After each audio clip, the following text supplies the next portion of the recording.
ಯೋಗದಲ್ಲಿ ಚಂದ್ರನಿಗೆ ಷೋಡಶ ಕಲೆಗಳಿದೆ.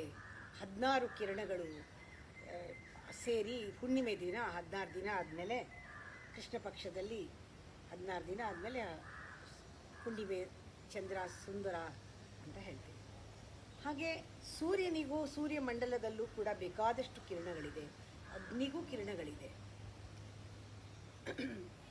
ಚಂದ್ರನಲ್ಲಿ 16 ಕಲೆಗಳು ಇದ್ದ ಹಾಗೆ 16 ಚೂರುಗಳು ಅಂತ ಹೇಳ್ತಾರೆ, ಡಿಜಿಟ್ಸ್ ಅಂತ. ಹಾಗಿರೋ ಹಾಗೆ ಸತ್ಯ ಅನ್ನೋದು ಅಗ್ನಿ, ಸೂರ್ಯ, ಚಂದ್ರನಿಗೂ ಮಿಗಿಲಾದದ್ದು.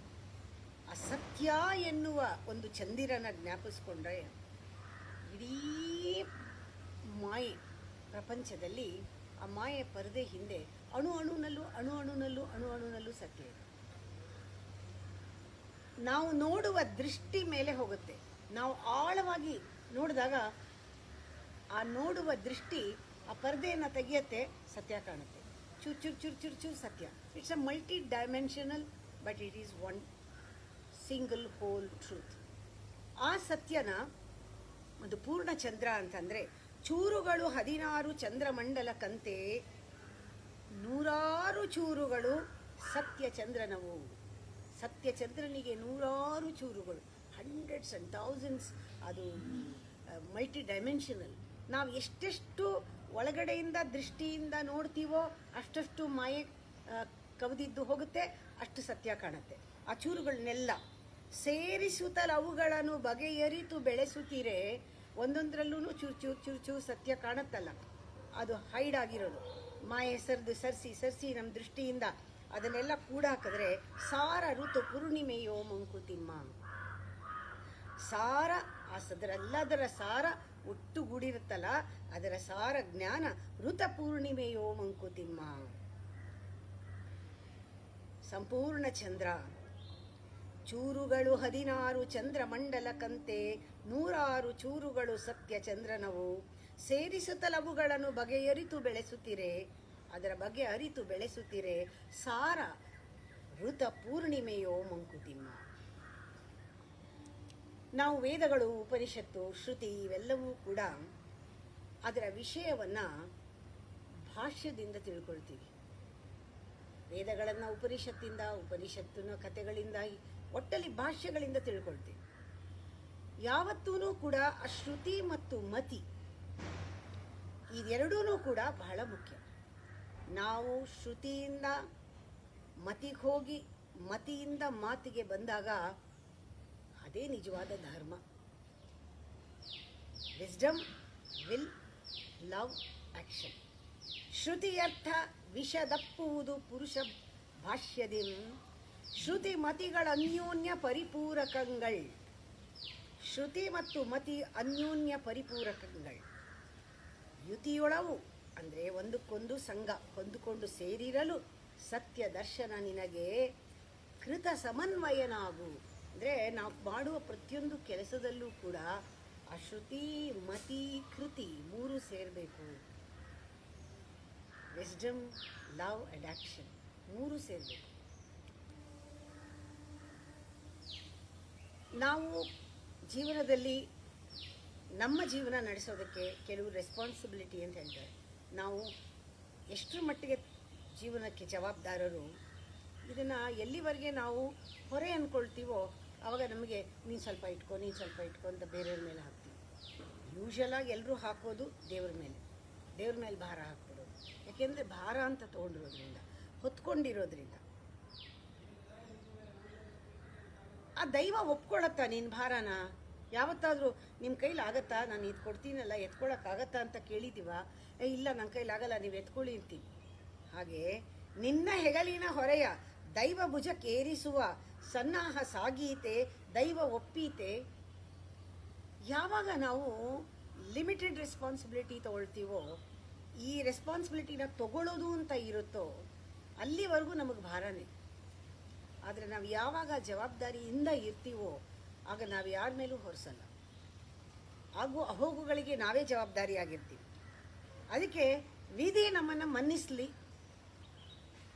ಅಥವಾ ನಮ್ಮ ಬೇಡಿಕೆಗಳನ್ನು ಭಿನ್ನಿಸಲಿ, ಭಿನ್ನಿಸೋದು ಅಂದರೆ ಮುರಿದಾಕ್ಲಿ, ನಾವು ಹಂಗೆ ಹೇಳಿದ್ದನ್ನು ಮಾಡದೇ ಇರಲಿ. ನಮ್ಮ ಬಲ ಏನು? ಜವಾಬ್ದಾರಿ ಬಲ, ಆತ್ಮಬಲ.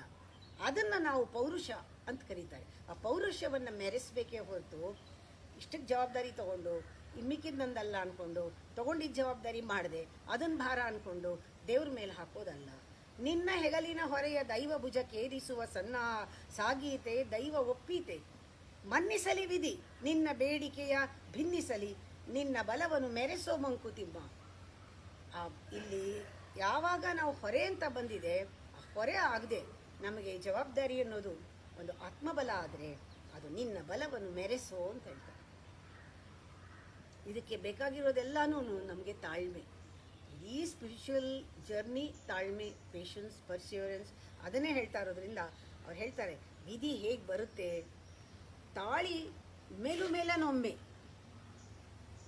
ನಿಧಾನವಾಗಿ ಬರುತ್ತೆ, ಧಾಳಿ ರಭಸದಿನೊಮ್ಮೆ. ಒಂದೊಂದು ಸತಿ ಆ ವಿಧಿ ಅನ್ನೋದು ಹೆಂಗೆ ಬರುತ್ತೆ ಅಂದರೆ ನಮಗೆ ಎಕ್ಸ್ಪೆಕ್ಟ್ ಮಾಡೇ ಇರಲ್ಲ, ರಭಸದಿಂದ ಬರುತ್ತೆ, ಹೇಳದೇ ಬರುತ್ತೆ, ಕೇಳದೇ ಬರುತ್ತೆ. ಆ ಥರ ವಿಧಿರಾಯ ಬರೋದು. ಕೇಳದೆ ದಿಢೀರಂತ ಏನೋ ಒಂದಾಗತ್ತೆ. ಕೀಳ ಮೇಲಾಗಿಪ್ಪನು, ಮೇಲ ಕೀಳಾಗಿಪ್ಪನು, ಎಲ್ಲ ತಲೆ ಬುಡ ಮಾಡೋದು. ನಾವು ಏನೋ ಒಂದು ಆಯೋಜನೆ ಇರುತ್ತೆ, ಅದೆಲ್ಲನೂ ತಲೆ ಬುಡ ಆಗುತ್ತೆ. ಏನೋ ಪ್ಲ್ಯಾನ್ ಮಾಡ್ಕೊಂಡಿರ್ತೀವಿ, ಇವತ್ತು ಹಿಂಗೆ ಮಾಡಬೇಕು, ಅಲ್ಲಿಗೆ ಹೋಗಬೇಕು ಅಂತ. ಬೆಳಗ್ಗೆ ಎದ್ದರೆ ಕೆಲಸದವ್ರು ಬರಲ್ಲ, ಹೋಗಲಿ ಕೆಲಸದವ್ರು ಬರಲಿಲ್ಲ, ಕೆಲಸನೂ ಮಾಡ್ಕೊಂಡ್ರೆ ಅಡುಗೆಯವರು ಬರಲ್ಲ, ಅಡುಗೆಯವರು ಬರಲ್ಲ, ಕೆಲಸದವ್ರು ಬರಲ್ಲ. ಇವತ್ತು ಮನೆಯಲ್ಲೇ ಮಾಡ್ಕೊಂಡ್ರೆ ಆವಾಗ ಜನಗಳೆಲ್ಲ ಗೆಸ್ಟ್ಗಳು ಬರ್ತಾರೆ. ನಾವು ಅಂದ್ಕೊಂಡೇ ಇಲ್ಲ, ಎಲ್ಲ ಆಗತ್ತೆ. ಅದಕ್ಕೆ ತಾಳ್ಮೆ ನೀನು ಮಂಕುತಿಮ್ಮ. ತಾಳ್ಮೆ ಒಂದೇ ವರ್ಕ್ ಆಗೋದು. ತಾಳಿ ಮೆಲು ನೊಮ್ಮೆ ಧಾಳಿ ರಭಸಿದಿನೊಮ್ಮೆ, ಹೇಳದೆಯ ಕೇಳದೆಯ ಭಾನು ವಿಧಿರಾಯ. ಕೀಳ ಮೇಲಾಗಿಪನು ಮೇಲ ಕೀಳಾಗಿಪನು, ತಾಳುಮೆಯ ನೀರು ಮಂಕುತಿಮ್ಮ. ನಿನ್ನ ಹೆಗಲಿನ ಹೊರೆಯ ದೈವ ಭುಜಕ್ಕೇರಿಸುವ ಸನ್ನಾಹ ಸಾಗೀತೆ ದೈವ ಒಪ್ಪೀತೆ. ಮನ್ನಿಸಲಿ ವಿಧಿ ನಿನ್ನ ಬೇಡಿಕೆಯ ಭಿನ್ನಿಸಲಿ, ನಿನ್ನ ಬಲವನ್ನು ಮೆರೆಸೋ ಮಂಕುತಿಮ್ಮ. ವಿಧಿಗೆ ನಾವು ಏನು ಮಾಡ್ತೀವಿ, ನಮ್ಮಿಷ್ಟ ಬಂದಿದ್ದು ಮಾಡ್ಕೊಂಡು ಹೋಗ್ತೀವಲ್ಲ, ನಕ್ಷೆ ಪ್ಲ್ಯಾನ್ ಮಾಡೋದು. ವಿಧಿಗೇನೆ ಹೀಗಿಗಿರ್ಬೇಕು, ಹೀಗೆ ಹೇಳ್ದಂಗೆ ನಾವು ಆ್ಯಕ್ಚುಲಿ ಪ್ಲ್ಯಾನ್ ಮಾಡಲೇಬಾರ್ದು. ಪ್ಲ್ಯಾನ್ ಮಾಡಿದ್ರು ಹೀಗಾಗುತ್ತೆ ಅಂತ ಅಂದ್ಕೊಂಡಾಗ ಅದಾಗತ್ತಷ್ಟೇ. ಆದರೆ ಪ್ಲ್ಯಾನ್ ಆಗದೇ ಇದ್ದರೆ ಅದನ್ನು ಅಂದ್ಕೊಂಡಿದ್ದೆ ಆಗಿಲ್ಲ ಅಂತ ಬೇಜಾರು ಮಾಡ್ಕೊಳ್ಳೋಂಗಿಲ್ಲ. ವಿಧಿಗೆ ನೀನು ಕಾರ್ಯನಕ್ಷೆಯ ವಿಧಿಸ ಹೊರಡದಿರು. ವಿಧಿ ಹೇಗಿರಬೇಕೋ, ಟೈಮ್ ಹೇಗೆ ಬರಬೇಕೋ ಬರುತ್ತೆ. ನೀನೇನೇನು ಪ್ಲ್ಯಾನ್ ಮಾಡೋಕ್ಕೆ ಹೋಗಬೇಡ. ಅಧಿಕಾರಿ ನೀನಲ್ಲ, ವಿಧಿಗೆ ಹೇಳುವಂಥ ಅಧಿಕಾರ ನನಗೆ ಯಾರು ಕೊಟ್ಟರು ಇಲ್ಲ. ಆದರೂ ವಿಧಿ ಕೂಡ ಬೆಪ್ಪ ಏನಲ್ಲ, ಅವನು ಗೊತ್ತು ಯಾವ ಟೈಮ್ನಲ್ಲಿ ಏನು, ಯಾವ ರೀತಿ ನಮಗೆ ಏನನ್ನು ಕೊಡಬೇಕು, ಹೇಗೆ ಕೊಡಬೇಕು, ಎಷ್ಟು ನೋವು ಕೊಡಬೇಕು, ಎಷ್ಟು ನಾವು ತಗೊಳ್ತೀವಿ, ಎಲ್ಲ ಅವನಿಗೆ ಗೊತ್ತಿದೆ. ಹದವನರಿತು ವಿಧಿ ತಾನೇ ಕುದುರಿಸುವನೆಲ್ಲವನು. ನಾವು ಯಾವಾಗ ಅದನ್ನು ಅಟ್ಟದೇ ಇದ್ದರೆ, ರಿಯಾಕ್ಟ್ ಮಾಡದೇ ಇದ್ದರೆ, ರೆಸಿಸ್ಟ್ ಮಾಡದೇ ಇದ್ದರೆ, ಬೇಡ ಅಂದೇ ಇದ್ದರೆ, ಅಳದೇ ಇದ್ದರೆ, ಹೋಗುವಂತ ಅಟ್ಟದೇ ಇದ್ದರೆ, ಅದಟ್ಟದಿರು ಅಂದರೆ ಗದರಿಸ್ಬೇಡ, ವಿಧಿಯನ್ನು ಗದರಿಸ್ಬೇಡ. ಥೂಚಿ ಹೀಗ್ಯಾಕಾಯ್ತು ಹಂಗಾಕಾಯ್ತು ಅನ್ಬೇಡ. ವಿಧಿಗೆ ನೀಂ ಕಾರ್ಯ ನಕ್ಷೆಯ ವಿಧಿಸ ಹೊರಡದಿರು. ಅಧಿಕಾರಿ ನೀನಲ್ಲ, ವಿಧಿ ಬೆಪ್ಪನಲ್ಲ. ಹದವರಿತು ವಿಧಿ ತಾನೇ ಕುದುರಿಸುವನೆಲ್ಲವನು. ಅದಟದಿರು ನೀನವನ ಮಂಕುತಿಮ್ಮ. ತಾಳಿ ಮೆಲುಮೆಲುನೊಮ್ಮೆ ಧಾಳಿ ರಭಸಿದಿನೊಮ್ಮೆ, ಹೇಳದೆಯೇ ಕೇಳದೆ ಬಹನು ವಿಧಿರಾಯ. ಕೀಳ ಮೇಲಾಗಿಪನು ಮೇಲ ಕೀಳಾಗಿಪನು, ತಾಳುಮೇನಿರು ನೀರು ಮಂಕುತಿಮ್ಮ. ನಿನ್ನ ಹೆಗಲಿನ ಹೊರೆಯ ದೈವ ಭುಜಕ್ಕೇರಿಸುವ ಸನ್ನಾಹ ಸಾಗೀತೆ ದೈವ ಒಪ್ಪೀತೆ. ಮನ್ನಿಸಲಿ ವಿಧಿ ನಿನ್ನ ಬೇಡಿಕೆಯ ಭಿನ್ನಿಸಲಿ, ನಿನ್ನ ಬಲವನ್ನು ಮೆರೆಸೋ ಮಂಕುತಿಮ್ಮ. ನಂಗೆ ತುಂಬ ಇಷ್ಟ ಅದು. ನಿನ್ನಲ್ಲಿರೋ ಒಂದು ಪೌರುಷ, ನಿನ್ನಲ್ಲಿರೋ ಬುದ್ಧಿಬಲ, ನಿನ್ನಲ್ಲಿರೋ ವಿವೇಕ, ಅದನ್ನು ಮೆರೆಸು. ಅದು ಜವಾಬ್ದಾರಿ ಶಕ್ತಿ. ಜವಾಬ್ದಾರಿ is being responsible, giving response to the situation. ಅದು ಬಿಟ್ಬಿಟ್ಟು ಇದು ಭಾರ, ಇದು ಯಾಕೆ ಬಂತು, ನಾನು ಹೀಗೆ ಅಂದ್ಕೊಂಡಿರಲಿಲ್ಲ, ಪ್ಲ್ಯಾನ್ ಮಾಡಿರಲಿಲ್ಲ, ನನ್ನ ಹಣೆ ಭಾರ ಅಂತ ನಾವು ಯಾವಾಗ ತೊಗೊಳ್ತೀವೋ ಆಗ ಬೇರೆಯವ್ರ ಮೇಲೆ ಹಾಕಬೇಕಾಗತ್ತೆ. ಬೇರೆ ಯಾರು ತೊಗೊಳ್ತಾರೆ ಅಲ್ವಾ? ಬಲವಂತ ಮಾಡಿದೆ ಅದಕ್ಕೆ ದೇವ್ರ ಮೇಲೆ ಹಾಕ್ಬಿಡ್ತೀವಿ. ಅದಲ್ಲ, ಇದು ಸಮನ್ವಯ ನ್ಯಾಯ ಅಂತ. ಸಮನ್ವಯ ನ್ಯಾಯದಲ್ಲಿ ಜವಾಬ್ದಾರಿ ಇದೆ, ಬಹಳ ಆಳವಾಗಿದೆ ವಿಷಯ. ಅದಕ್ಕೆ ಹೇಳೋದು, ಯಾವಾಗಲೂ ಪದಾರ್ಥ ಬೇರೆ, ಗೂಢಾರ್ಥ ಬೇರೆ. ಯಾವಾಗಲೂ ಪದದ ಅರ್ಥ ತಿಳ್ಕೊಂಡ್ಮೇಲೆ ponder that word, go deep into that word, ನಿಮಗೆ ಗೂಢಾರ್ಥ ಸಿಗುತ್ತೆ. ಆಗ ಅದನ್ನು ಒಂಥರ ಅದರಲ್ಲಿ ಏನೋ ಒಂದು ಹುಡುಕಿದ್ರೆ ಸಾರ ಸಿಗುತ್ತಲ್ಲ, ಆ ಥರ ಇದನ್ನು ಕಪ್ಪೆ ಚಿಪ್ಪಲ್ಲಿ ಮುತ್ತಿದ್ದಂಗೆ ಹಿಡ್ಕೋಬೇಕು ಇದನ್ನೆಲ್ಲ.